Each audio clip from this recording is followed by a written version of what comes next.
ఈ తంత్రం ఏమిటి అంటే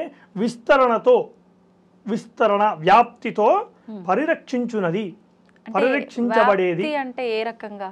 జ్ఞానమును వ్యాప్తింపజేయటం. తన్యతే విస్తార్యతే జ్ఞానం అంటే నలుగురికి చెప్పడం అనుకోవచ్చా ఏదైనా ఉంటే? కాదండి, అది గుప్తమైనటువంటిది. తంత్రము అనేదే లుప్తమైనటువంటిది, చాలా లుప్తమైనటువంటిది. తంత్రంలో మీకు మంత్రము లుప్తమైపోయి తంత్రము ముద్రా విధానమైనటువంటి తంత్రాలు చేస్తూ ఉంటారు. అసలు తంత్రం అంటే ఏమిటంటే, తంత్రం ఏం చెప్తుంది అంటే తన్యతే విస్తార్యతే జ్ఞానం.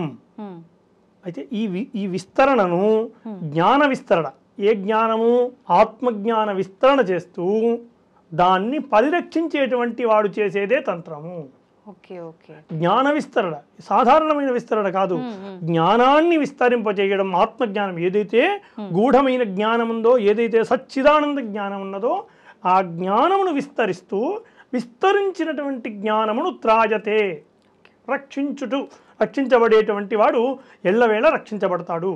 అందుకోసం తనోతి విపులన్నర్థన్ తత్వమంత్ర సమన్వితాన్ త్రాణంచ కురుతే యస్మాత్ తంత్రమిత్యభిధీయతే అంటారు. అంటే తత్వశాస్త్రములు, తత్వజ్ఞానములు ఏదైతే ఉన్నాయో ఆ జ్ఞానమును పరిరక్షిస్తూ, ఆ జ్ఞానమును ఎవరైతే రక్షిస్తారో వాళ్ళు గమ్యాన్ని చేరుకుంటారు.